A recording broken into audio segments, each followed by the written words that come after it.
வணக்கம். Come study with me elder பிராக் நிகழ்ச்சிக்கு வரவேற்கிறேன். இன்று நாம் 1 சாமுவேல் 11 முதல் 13 அதிகாரங்கள் வரை பார்க்கப் போகிறோம். அதிகாரம் 11.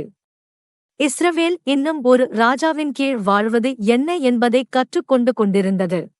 சவுல் தேர்ந்தெடுக்கப்பட்டிருந்தான். ஆனால் மக்கள் அனைவரும் இன்னும் முழுமையாக அவனுக்குப் பின்னால் ஒன்றுபடவில்லை. அப்படி இருக்கையில் ஒரு நெருக்கடி வந்தது. அந்த நெருக்கடி ஜனங்களின் நிலையும், சவுல் எப்படிப்பட்ட தலைவராக தன் ஆட்சியை ஆரம்பித்தான் என்பதையும் வெளிப்படுத்தியது. அம்மோனியனான நாகாஷ் யாபேஷ் கிலெயாத்துக்கு விரோதமாக வந்தான். அந்த நகரத்தின் மக்கள் பயந்தார்கள். அவர்கள் சமாதான உடன்படிக்கை செய்யத் தயார் என்றார்கள். ஆனால் நாகாஷ் இரக்கமில்லாத நிபந்தனையை வைத்தான். அவன் இஸ்ரவேல் முழுவதும் நிந்திக்கப்படும் வகையில் அவமானமான உடன்படிக்கையே செய்வேன் என்றான். யாபேஷின் மூப்பர்கள் 7 நாட்கள் அவகாசம் கேட்டார்கள். இஸ்ரவேல் முழுவதிலும் தூதர்கள் அனுப்பப்பட வேண்டும். யாரும் காப்பாற்ற வராவிட்டால் அப்போதுதான் தாங்கள் ஒப்புக்கொள்வோம் என்றார்கள்.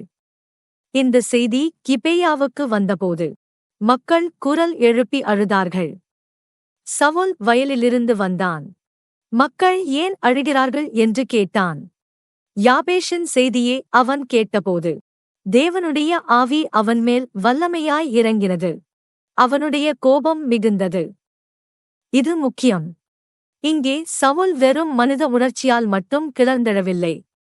தேவனுடைய ஜனங்களைப் பாதுகாக்க தேவனுடைய ஆவி அவனைத் தூண்டியது. சவுல் ஒரு எருதின் ஜோடியை துண்டுகளாக்கி இஸ்ரவேல் முழுவதும் அனுப்பினான். சவுலுக்கும் சாமுவேலுக்கும் பின்பற்றிச் செல்லாதவன் இதுபோலவே ஆகுவான் என்று அறிவித்தான். அப்பொழுது கர்த்தருக்கான பயம் ஜனங்கள் மேல் விழுந்தது. அவர்கள் ஒரே மனதுடன் வெளியே வந்தார்கள். சிதறிக் கிடந்தவர்கள் ஒன்று கூடியார்கள். சவுல் அவர்களை எண்ணினான். ஒரு பெரிய இரட்சிப்பு படை தயார் ஆனது. தூதர்கள் யாபேஷுக்கு திரும்பி நம்பிக்கையை கொடுத்தார்கள். அடுத்த நாளே உதவி வரும் என்றார்கள். சவுல் ஜனங்களை பிரித்து காலையிலேயே அம்மோனியர் மேல் வந்தான். அவர்கள் மதிய வெயில் வரைக்கும் அடிக்கப்பட்டார்கள். தப்பியோடியவர்கள் கூட இருவராய் சேர்ந்து நின்றிருக்க முடியாதபடி சிதறினார்கள். இந்த வெற்றி ஒரு போர் வெற்றியே அல்ல. கர்த்தர் தமது ஜனங்களில் என்ன செய்கிறார் என்பதற்கான அடையாளம் இது. அவர் பயந்த ஜனங்களை தைரியமான ஜனங்களாக்கினார். அவர் அவமானத்தை வெற்றியாக மாற்றினார். அவர் சிதறலை ஒன்றுமைப்படுத்தினார். வெற்றிக்குப் பிறகு சிலர் முன்பு சவுலை இகழ்ந்தவர்களை தண்டிக்க வேண்டும் என்றார்கள். ஆனால் சவுல், இன்று ஒருவனும் கொல்லப்பட மாட்டான். இன்று கர்த்தர் இஸ்ரவேலில் இரட்சிப்பை உண்டாக்கினார் என்றான். அது சவுலின் சிறந்த தருணங்களில் ஒன்று. அவன் வெற்றியை பயன்படுத்தி பழி வாங்கவில்லை. மகிமையை கர்த்தருக்கே திருப்பிக் கொடுத்தான்.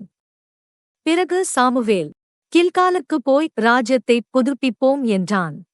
அவர்கள் அங்கே பலிகளைச் செலுத்தினர். சவுலும் இஸ்ரவேல் ஜனங்களும் மிகவும் சந்தோஷப்பட்டார்கள்.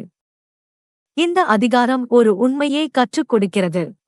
கர்த்தருடைய ஜனங்கள் நெருக்கடியில் இருக்கும்போது அவர் இரட்சிப்பை எழுப்ப வல்லவர்.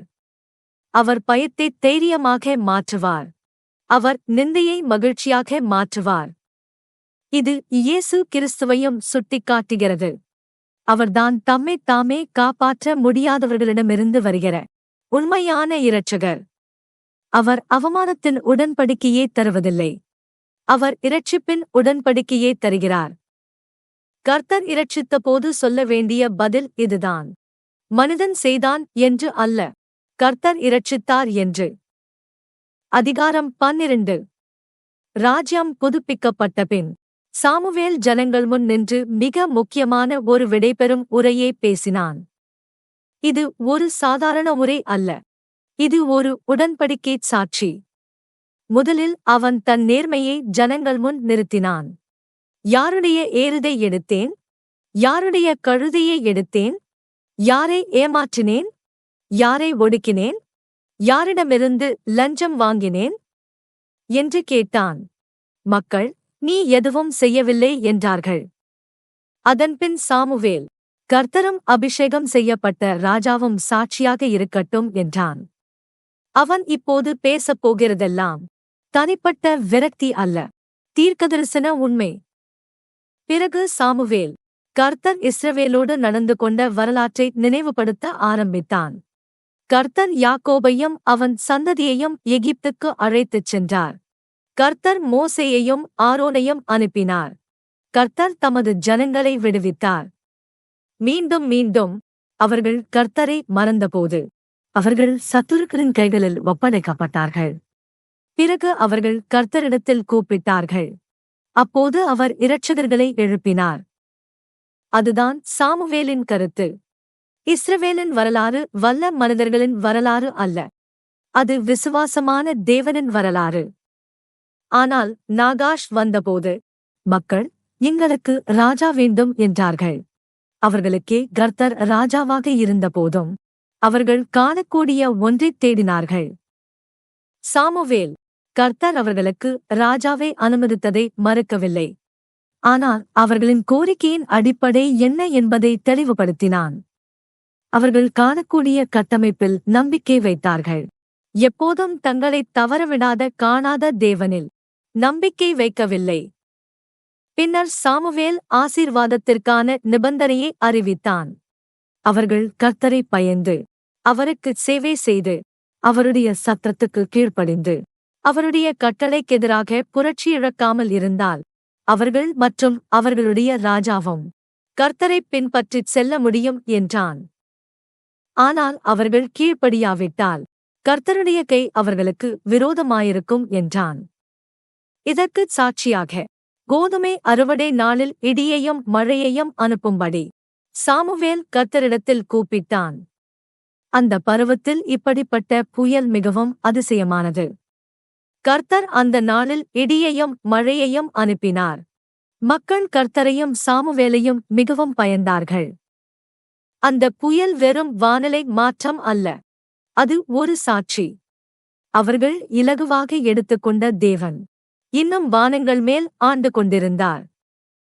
பின்னர் மக்கள் தங்கள் பாவத்தை ஒப்புக்கொண்டு நாங்கள் சாவாதபடி எங்களுக்காக ஜெபியுங்கள் என்றார்கள். அப்போது சாமுவேல் நம்பிக்கையுள்ள ஒரு வார்த்தையைச் சொன்னான். பயப்படாதீர்கள். நீங்கள் இந்த தீமையைச் செய்திருந்தாலும் கர்த்தரை விட்டுத் திரும்பாதீர்கள். உங்கள் முழு இருதயத்தோடும் அவருக்கு சேவை செய்யுங்கள் என்றான். அது கிருபை. சாமுவேல் பாவத்தைச் சிறியதாகக் காட்டவில்லை, அதைத் தெளிவாக பாவம் என்றே சொன்னான். ஆனால் அதே நேரத்தில் தேவனுடைய இரக்கத்திற்கு திரும்பும் வழியையும் காட்டினான். அவன் பயனற்ற மற்றும் இரட்சிக்க முடியாத வீண் காரியங்களைப் பின்பற்றாதீர்கள் என்றான். அதற்குப் பிறகு பெரிய நம்பிக்கையைக் கொடுத்தான். கர்த்தர் தமது பெரிய நாமத்து நிமித்தம் தமது ஜனங்களை விட்டுவிடமாட்டார். அவர்களை தமக்குரிய ஜனங்களாக்குவதில் அவருக்கு பிரியம் உண்டு என்றான். மேலும் அவர்களுக்காக ஜெபிப்பதை நிறுத்துவது கர்த்தருக்கெதிரான பாவம் என்று சாமுவேல் சொன்னான். அவர்களுக்கு நல்லதையும் நியாயமானதையும் கற்றுக் கொடுப்பேன் என்றான். இந்த அதிகாரம் ஒரு அழகான சமநிலையை காட்டுகிறது. தேவன் பரிசுத்தர், ஆகையால் பாவம் எதிர்கொள்ளப்பட வேண்டும். ஆனால் தேவன் விசுவாசமுள்ளவர், ஆகையால் மனந்திரும்புகிறவர்கள் தள்ளப்பட்டுவிட மாட்டார்கள். இது இயேசு கிறிஸ்துவையும் சுட்டிக்காட்டுகிறது. இஸ்ரவேல் உண்மையில் தேவைப்பட்ட நியாயமான ராஜா அவரே. தமது ஜனங்களுக்காக மன்றாடுகிற நடுவர் அவரே. நல்லதும் சரியானதுமான வழியை கற்றுக் கொடுப்பவர் அவரே. இந்த அதிகாரத்தின் முடிவில் எச்சரிக்கை தெளிவாக இருக்கிறது. கர்த்தரை பயந்து உண்மையோடு முழு இருதயத்தோடும் அவருக்கு சேவை செய்யுங்கள். அவர் உங்களுக்கு செய்த மகத்தான காரியங்களை நினைத்துப் பாருங்கள். இல்லையெனில் நீங்கள் இன்னும் தீமை செய்தால் நீங்கள் மற்றும் உங்கள் ராஜாவும் அழிந்து போவீர்கள். உடன்படிக்கையின் சலுகை உடன்படிக்கையின் பொறுப்பை ஒருபோதும் நீக்காது. அதிகாரம் 13. சவுலின் ஆட்சியின் ஆரம்ப நம்பிக்கைக்குப் பிறகு இந்த அதிகாரம் உடைதலை வெளிப்படுத்த ஆரம்பிக்கிறது. இது வெறும் போரழுத்தம் பற்றிய அதிகாரம் அல்ல. அழுத்தம் அதிகரித்தபோது சவுல் கர்த்தருடைய வார்த்தையை நம்புவானா என்பதைக் காட்டும் அதிகாரம். சவுல் இஸ்ரவேலிலிருந்து சிலரைத் தேர்ந்தெடுத்தான். யோனத்தான் பெலிஸ்தரின் காவல்படையே தாக்கினான். அதன் செய்தி பரவியது. போர் நெருக்கடி உடனே அதிகரித்தது. சவுல் ஜனங்களை கில்காலில் கூடுமாறு அழைத்தான்.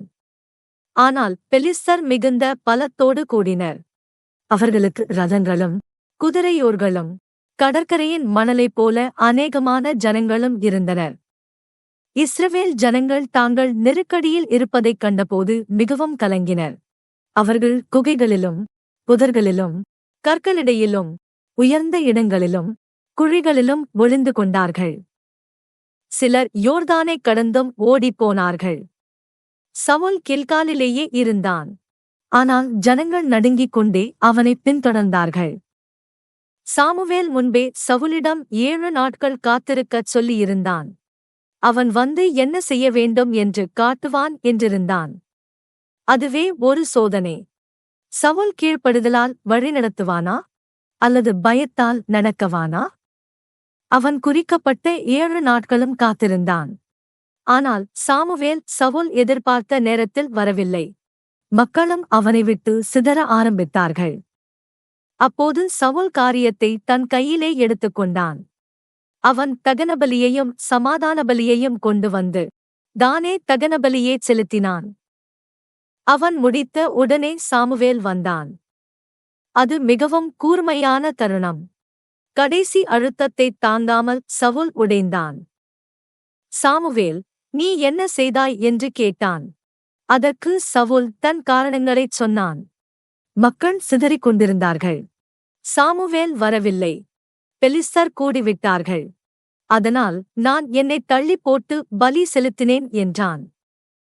அந்த வார்த்தை அவன் உள்ளத்தை வெளிப்படுத்துகிறது. அவன் கீழ்ப்படியாமையே அவசரத் தேவையாக காட்டினான். அழுத்தம் வந்ததால் தேவனுடைய வார்த்தைக்கு விலக்கு கிடைத்துவிட்டது போல நடந்து கொண்டான். அப்போது சாமுவேல் நேராகச் சொன்னான். நீ முட்டாள்தனமாக நடந்து கொண்டாய். கர்த்தருடைய கட்டளையை நீ கைக்கொள்ளவில்லை என்றான். பின்னர் சவுல் இழந்ததைக் கூறினான். அவனுடைய ராஜ்யம் நிலைக்காது. கர்த்தர் தம் இருதயத்துக்கேற்ற ஒருவனைத் தேடிக் கொண்டார். ஏனெனில் சவுல் கர்த்தர் கட்டளையிட்டதை கைக்கொள்ளவில்லை. இது ஒரு திருப்புமுனை. வெளிப்படையாக சவுல் இன்னும் ராஜாவாகத் தெரிந்தான். ஆனால் உள்ளுக்குள் அவன் ஆட்சி வெளிப்படுத்தப்பட்டது. முழுமையான கீழ்ப்படுதலுக்கு போதுமான நம்பிக்கை அவனுக்கில்லை. அதிகாரத்தின் முடிவில் இஸ்ரவேல் பலவீனமாக நிற்கிறது. நாட்டில் கொல்லர்கள் இல்லை போலிருந்தது. பெலிஸ்தர் அந்த திறனை அவர்களிடமிருந்து நீக்கியிருந்தார்கள். ஜனங்கள் தங்களுடைய உழவு கருவிகளைக் கூட கூர்மைப்படுத்த பெலிஸ்தரிடமே போக வேண்டியிருந்தது. போர் நாளில் சவுலுக்கும் யோனத்தானுக்கும் மட்டும் வாள்கள் இருந்தன. இந்த படம் மிகவும் சோகமானது. ஜனங்கள் தாங்கள் மற்ற ஜாதிகளைப் போல இருக்க ராஜாவைக் கேட்டார்கள். ஆனால் இப்போது அவர்கள் நடுங்கிக் கொண்டே ஆயுதமில்லாமல் வெளிப்படையாக பலவீனமாய் நின்றார்கள். முழு இருதயத்தோடும் கீழ்ப்படுதல் இல்லாத மனித அமைப்பு அவர்களை இரட்சிக்க முடியவில்லை. இந்த அதிகாரம் ஒரு எச்சரிக்கையை அளிக்கிறது. அவசரம் சில நேரங்களில் அநம்பிக்கையாக மாறிவிடும். வேகமாக நகர்வது போதாது. கர்த்தருடைய ஒழுங்கில் நகர்கிறோமா என்பதுதான் முக்கியம். சவுல் மக்களை இழந்து விடுவோமோ என்று பயந்தான். சத்துருக்களைப் பயந்தான். நேரம் தப்பிப்போய் விடுமோ என்று பயந்தான். ஆனால் கர்த்தருடைய வார்த்தையை கைக்கொள்ளும்படி அவருக்கு பயப்படவில்லை. இதுவும் இயேசு கிறிஸ்துவை நோக்கிக் காட்டுகிறது. அழுத்தத்தின் கீழ் சவுல் தோற்ற இடத்தில் கிறிஸ்து முழுமையாக கீழ்ப்படிந்தார். அவர் காலத்திற்கு முன் அதிகாரத்தை பிடிக்கவில்லை. பிதாவுக்காகக் காத்திருந்தார். பிதாவுக்குக் கீழ்ப்பட்டார். பிதாவின் சித்தத்தை முழுமையாக நிறைவேற்றினார். ஆகவே இந்த அதிகாரம் ஒரு பழைய ராஜாவைப் பற்றியது மட்டும் அல்ல. இது இருதயத்தைப் பற்றியது. அழுத்தம் அதிகரிக்கும்போது, நேரம் ஆபத்தாகத் தோன்றும்போது, பயம் பெரியதாக எழும்போது, நாம் கர்த்தரை நம்பி கீழ்ப்படிவோமா? நிலைத்திருக்கும் ராஜ்யம் பதற்றத்தின் மீது கட்டப்படாது. அது உடன்படிக்கை விசுவாசத்தின் மீது கட்டப்படும்.